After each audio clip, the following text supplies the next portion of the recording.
Romina Nelia Gauna, filósofa y especialista en didáctica de la filosofía. ¿Verdad? Sí. Y docente e investigadora de la Universidad de Salta. Y bueno, está acá con nosotros porque está participando de las primeras jornadas de filosofía que se hacen en el 15.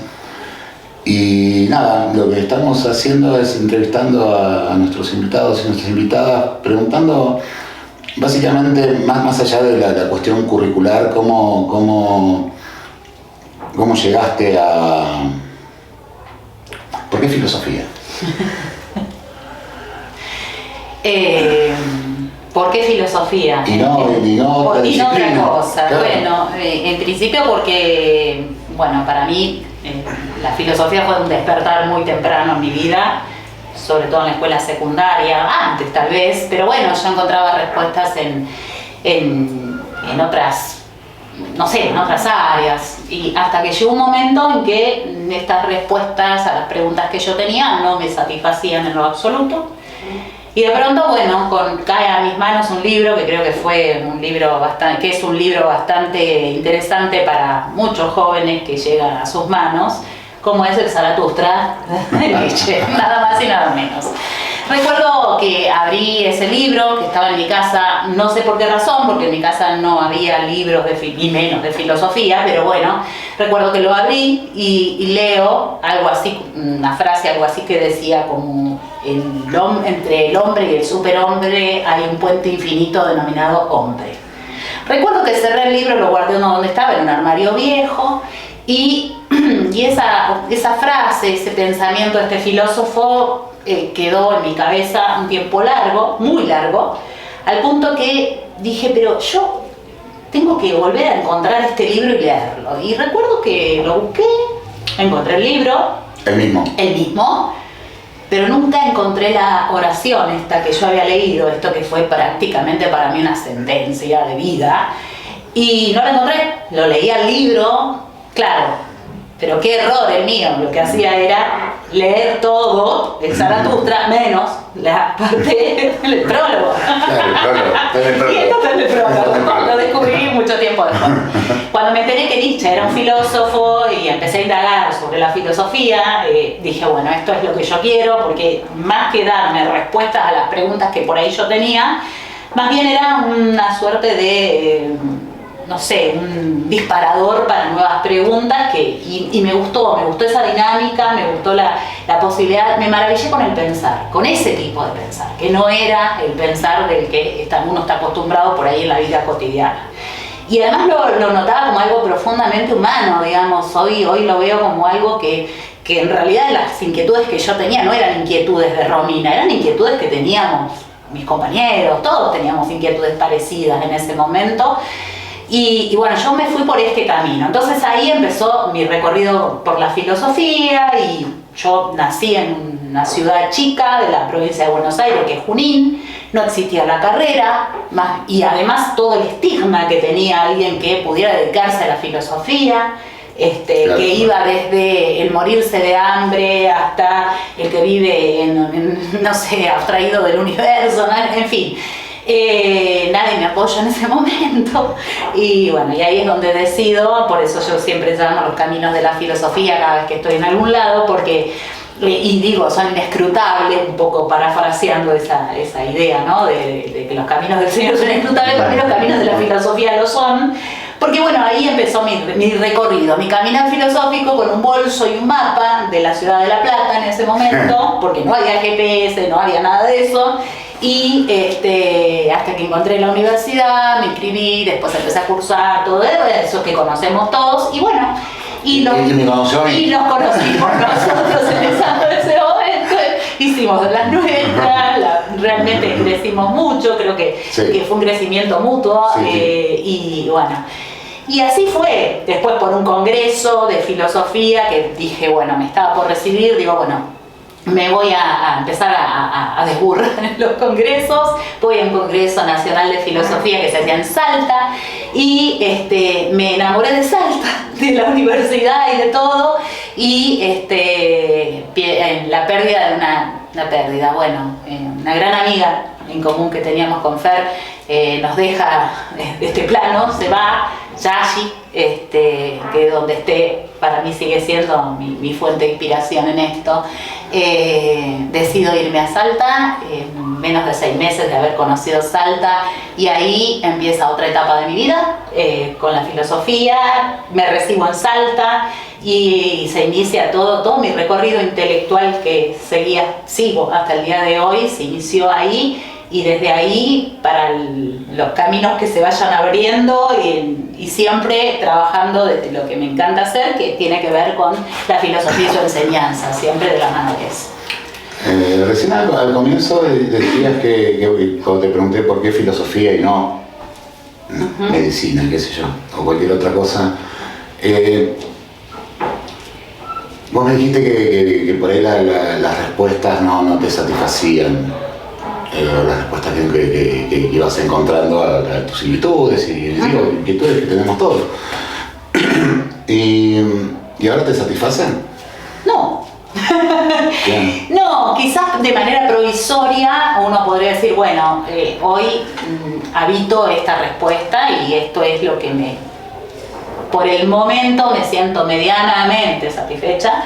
Pero tal vez la lógica misma de la filosofía, que siempre esa búsqueda, ¿no? El amor al conocer, si se quiere, desde una perspectiva etimológica de la palabra, pero esa búsqueda constante del conocimiento creo que hace que todas las respuestas sean de manera provisorias y que vuelvan las preguntas sobre lo mismo. Es decir, cuando yo me inscribo en un profesorado de filosofía, no tenía en ese momento la necesidad de pensarme como profesora. De hecho, si había algo que no me gustaba, y esto tengo que decirlo, era la posibilidad de pensar en trabajar con estudiantes adolescentes. Porque mi adolescencia había sido tremenda. Entonces, trabajar con personas que de pronto estaban en una etapa tan tremenda como había sido la mía no me satisfacía para nada, hasta que hice mis prácticas. Cuando hice las prácticas de la enseñanza, me fasciné con la enseñanza, al punto tal que de considerar como una posible salida laboral y nada más que eso, pasó a ser el centro de mi vida y el área a la que termino dedicándome de hace más de 15, 18 años, no sé cuánto. Que tiene que ver con eso, ¿no? Con la enseñanza, porque me di cuenta que ese era el espacio, tal vez, en el que habitaba la humanidad en el sentido más prístino del término, porque los estudiantes, sobre todo los adolescentes que no eligen estudiar filosofía, están en esa efervescencia de los cuestionamientos que tal vez me identifico desde ahí, ¿no? Estos cuestionamientos que tal vez yo me hacía en su momento y que de pronto, la respuesta que yo tenía de pronto de mi familia o en general de mis amigos o de gente por ahí con quien yo dialogaba sobre las cuestiones que me preocupaban, me decían, ay, no te enrosques tanto, deja de buscarle la quinta pata al gato. Y yo la verdad que quería enroscarme y quería buscarle la quinta pata al gato, y de hecho lo que sigo haciendo, ¿no? Pero porque son los caminos mismos que te llevan a el descubrimiento de lo que no hay o no estaba y de pronto sí está y de pronto sabes que es provisorio porque hay algo nuevo que está por llegar, y esa adrenalina de saber que esto no es todo es tal vez lo que me permite seguir pensando en que las respuestas pueden ser provisorias, ¿no? y que no las encuentro del todo como para decir, bueno, ya está. Mientras hablabas, me respondiste la siguiente pregunta: ¿por qué didáctica de la filosofía y no metafísica, digo? Pero yo no sé si querés agregar algo más al respecto. Sí, perfecto. Quiero agregar, no, porque tengo más preguntas. Sí, claro, bueno. En principio, ¿por qué didáctica de la filosofía? O diría enseñanza de la filosofía. Me detengo sobre todo en el concepto, ¿no? De decir, bueno, ¿por qué lo que sucede en un aula o todo lo que implica en la enseñanza, que de pronto también sucede la enseñanza fuera del ámbito del aula, ¿no? Que yo, un padre, un hijo, una amiga, un amigo, un amigo, qué sé yo, no sé. Hay distintos circuitos donde nos movemos que la enseñanza sí sucede. Y de pronto yo entiendo que y en esto tal vez sea un poco filántropa, porque creo que la enseñanza es un acto de primero es profundamente humano, pero es de mucha generosidad. Creo que la enseñanza tiene que ver con un acto de generosidad que implica alimentar también. Es comparable a lo que hace la mamá cuando lleva a su hijo a su pecho y lo ayuda o le enseña a mamar, porque le está dando el alimento. Y entiendo que enseñar filosofía en particular, tiene que ver con eso, con nutrir algo de esto que nos vuelve humanos. Habitar la pregunta, enseñar en que estamos habitando la pregunta, es un acto de profunda humanidad. ¿Quién no se pregunta? Todos nos preguntamos, sin necesidad de hacer filosofía, sin estar en un aula haciendo filosofía. Entonces, de pronto digo, bueno, la enseñanza para mí es eso, la enseñanza de la filosofía implica ese acto de humanidad, ese acto de dar, ese acto de generosidad que creo que otras disciplinas tal vez tengan lo suyo, pero entiendo que no tienen eso para otros, ¿no? Hay disciplinas que son sumamente interesantes, nombraste la metafísica, pero tal vez la metafísica requiera de un acto, no lo sé, no soy experta en eso, pero de mayor soledad, no sé. En cambio, filosofar la enseñanza de pronto siempre implica un otro, siempre hay un otro. Necesariamente, y hay un otro que está presente, porque ese otro no es alguien que está ahí, que yo voy a iluminar, es alguien que está presente y está con un todo, está con un mundo ahí, le pasan cosas, es un ser sintiente, es una voluntad. Entonces todo eso para mí reviste de una gran riqueza lo que es la enseñanza, ¿sí?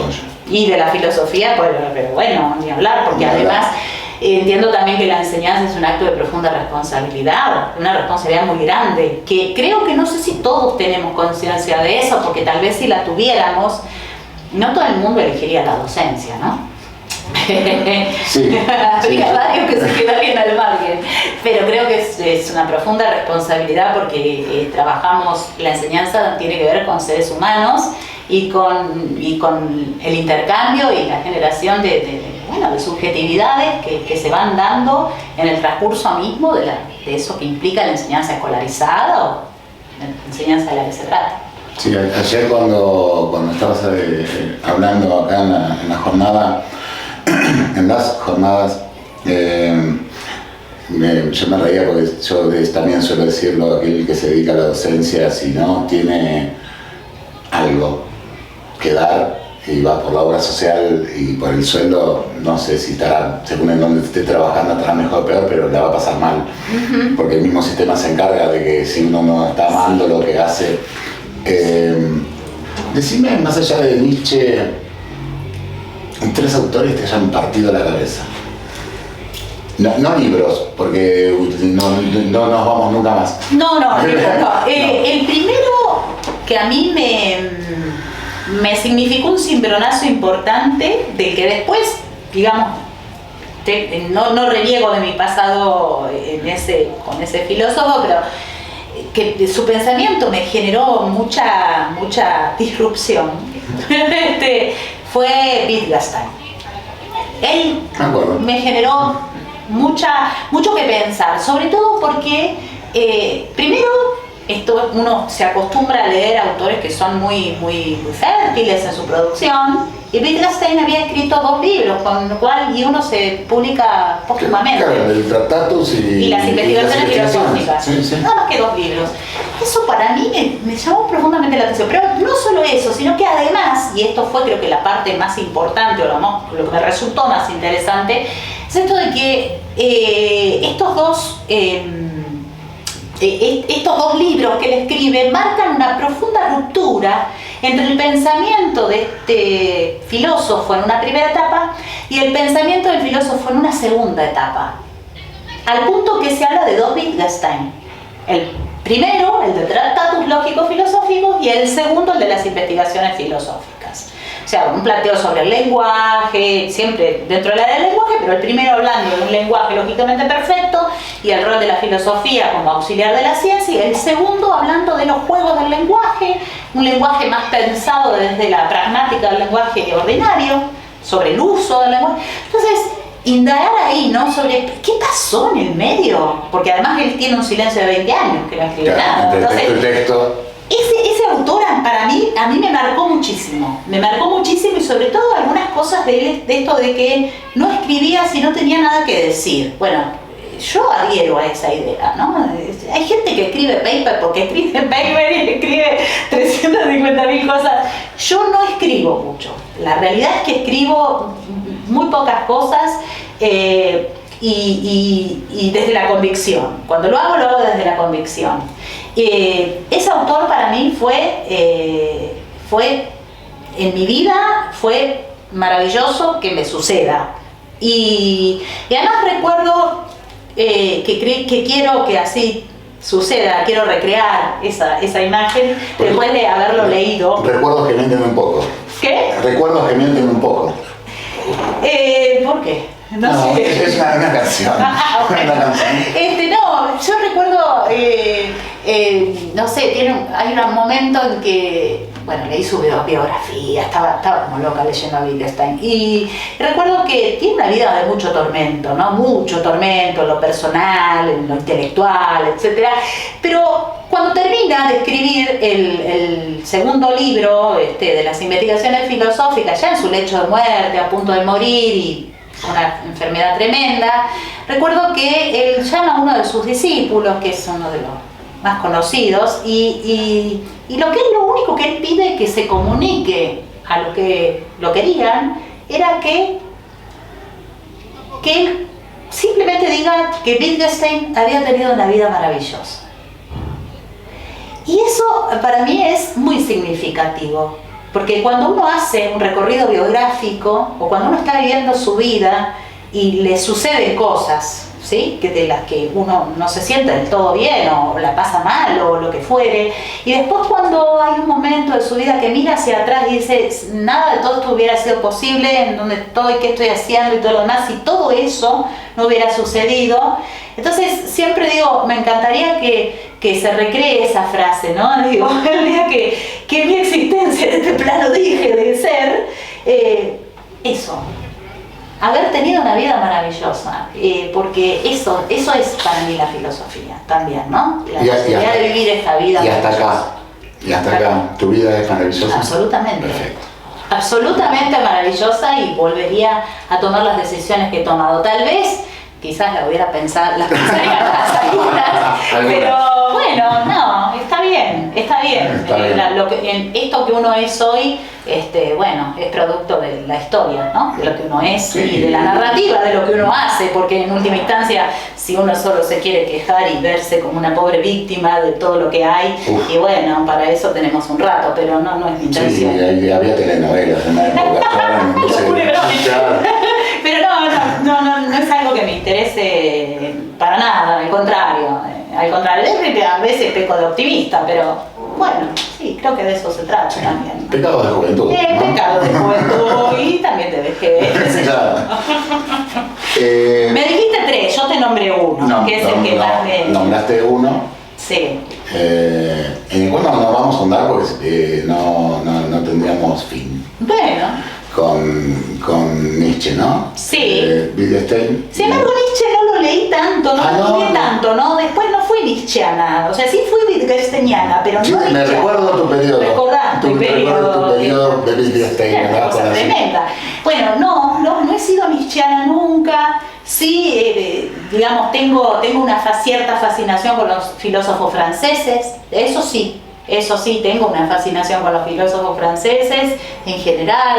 He tenido mi periodo, cartesiano, después me critiqué por ese periodo cartesiano, y hoy estoy más de la mano de filósofos como Deleuze, como, Badiou, este tipo de estos filósofos contemporáneos que son más más comprometidos con una realidad, como decía ayer, social y política, y están pensando el presente, y quizás adscribo más a esa corriente, pero no tengo así como un filósofo hoy al que siga. Referencial. Claro, referencial. No, hay muchos que me interesan.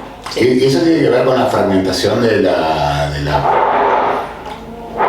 post-transmodernidad, si querés, no sé qué nombre ponerle, porque yo tengo problemas con las periodizaciones. Ajá. De los tiempos actuales, digo, combinamos que vivimos una fragmentación continua en el conocimiento, en las comunicaciones, en las relaciones personales.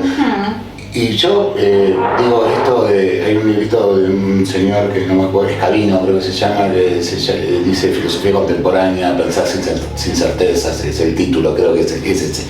Sí. Esto que vos decís que no escribís o no tenés un filósofo o filósofa referente hoy, ¿tiene que ver con es un signo de los tiempos, o es una cuestión que cuando uno crece académicamente e intelectualmente dice, bueno, me pongo ecléctico y... Creo que tiene más que ver con lo segundo que con lo primero. Sí, yo en principio reivindico la obra filosófica, eso sí, creo que leer filósofos es algo ineludible, pero creo que en este momento dedicarme a ser una especialista en un filósofo sería como limitarme filosóficamente hablando en mi pensamiento. Hoy quizás, uno tiene que reconocer que en algún punto ha crecido, y ese crecimiento en algún momento, se manifiesta. No me gustan ninguno de los denominados ismos, y entre ellos el que más aversión me provoca es el fanatismo. Por lo tanto, no tengo ningún tipo de preferencia, claro, de ismo, para decir, bueno, me reconozco como, no sé, una fiel seguidora de Jacques Rancière, por decir algo. No, lo he leído profundamente a Rancière, lo he leído profundamente a Badiou, lo he leído profundamente a Foucault, a Deleuze, pero me gusta en general la propuesta filosófica de ellos y qué hacen con eso, porque la realidad es que para mí en el momento hoy la fragmentación no es una cuestión de moda, sino es una cuestión, o de moda, o de momento histórico, como se lo quiera denominar, sino que para mí hoy la fragmentación, ni siquiera la pienso como una fragmentación. En realidad creo que todo lo que estoy leyendo en general, todo lo que decido leer y que reconozco como un aporte, no es una parte de un fragmento de esto o aquello, sino que es algo que me enriquece en este todo que soy, ¿no? Entonces, si me reconozco como un todo y no como un ser faltante, entonces hay algo que me está aportando a este todo. Ahora, no un todo cerrado, porque si no me quedo con Descartes, ¿no? La sustancia pensante. Claro. No, yo soy un todo con la apertura que implica esto de poder proyectarse, esto de poder abrirse a lo nuevo y nutrirme de lo que hay. Quizás tenga que ver con eso, el no ascribir a una corriente, un pensamiento o lo que fuere de un filósofo, y que tiene que ver con una madurez intelectual, que si bien es cierto, muchos decían a los 40 la madurez intelectual, a mí me llega un poco tarde, ya cumplí los 40 hace un rato, pero creo que tiene que ver con eso, con una madurez intelectual y con la necesidad también de pensar con los autores, porque no quiero quedarme repitiendo autores, quiero pensar con los autores, y creo que el pensamiento de cada uno es tan válido como el de los autores que leemos. Entonces, si no habilitamos ese vuelo que necesitamos para salir, para surgir en nuestro pensar filosófico, no nos habilitamos nosotros, no nos lo permitimos nosotros, por más que no sea el pensamiento, creo que no tiene demasiado sentido hacer filosofía. No haríamos filosofía, simplemente hablaríamos de filosofía. Claro. Y la realidad es que a mí me interesa hacer filosofía, y el hacer es esto, es filosofar sobre lo que se ve en el momento en que se ve, con quien sea en un aula, sea en una entrevista, sea en un taller o lo que fuere, ¿no? Generar esas condiciones para que podamos filosofar. Me quedé pensando ahí cuando te pregunté, te dije metafísica, pues fue lo primero que se me ocurrió. Y me dijiste que esto, que por ahí la metafísica requeriría una cuestión más solitaria o de más reflexión, que sí, que mucha más que la enseñanza de la filosofía o reflexionar acerca de la enseñanza de la filosofía.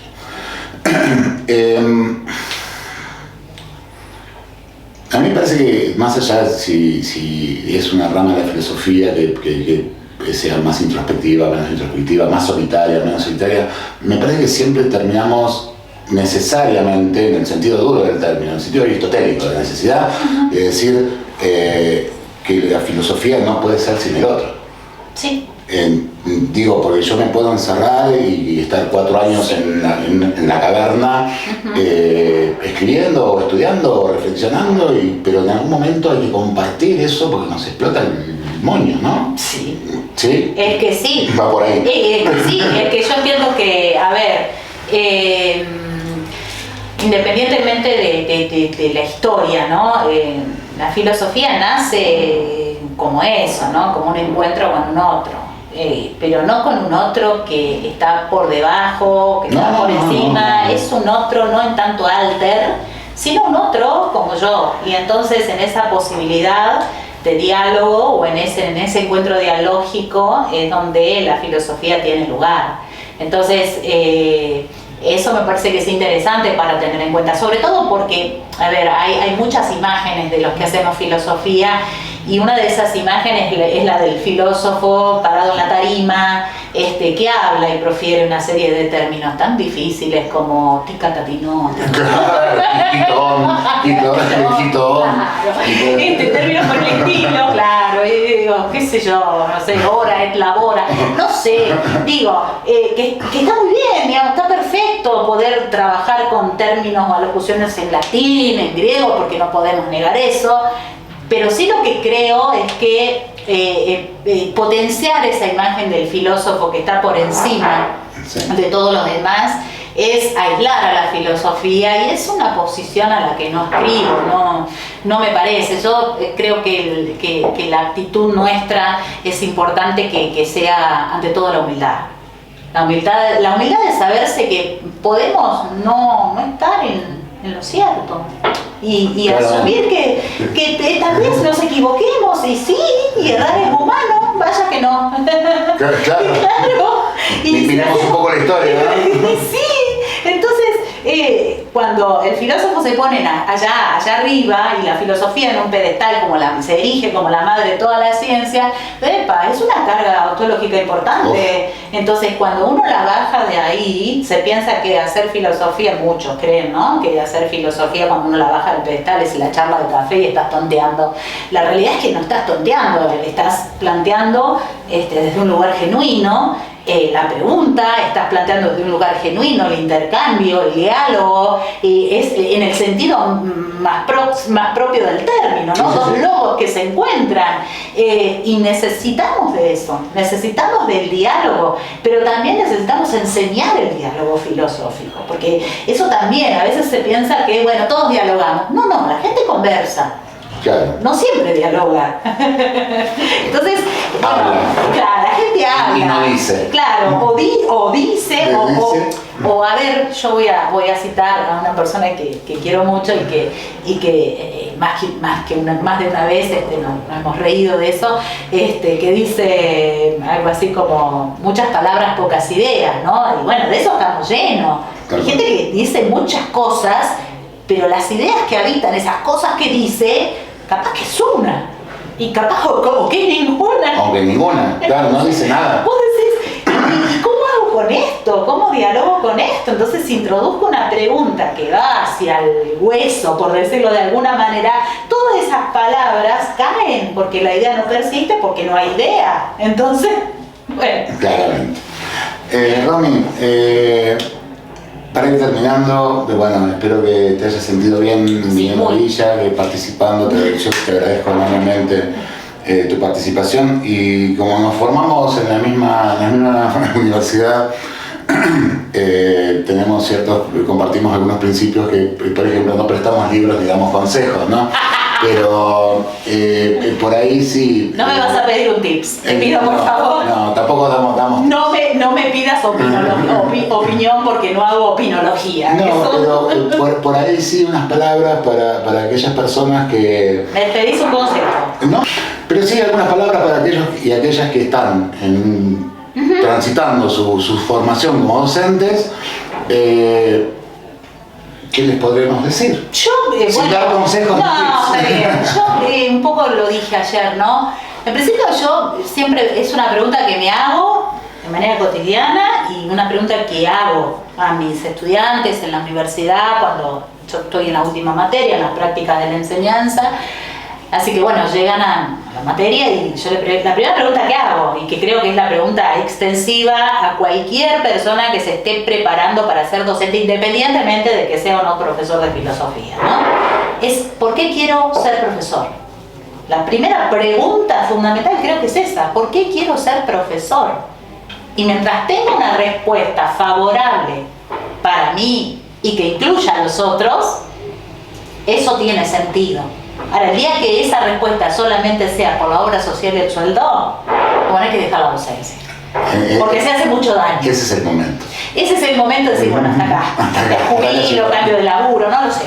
Pero creo que se hace mucho daño cuando la docencia no es tomada con la seriedad que merece y con la responsabilidad que implica trabajar con otros y con lo que significa la figura del docente en otros que se están, voy a decir un término muy feo, formando, ¿no? Es demasiado el peso, hay que tomar conciencia de eso, porque una cosa es lo que uno muestra, pero eso que uno muestra también implica interpretaciones de otros que tal vez no sean lo que yo quiero mostrar.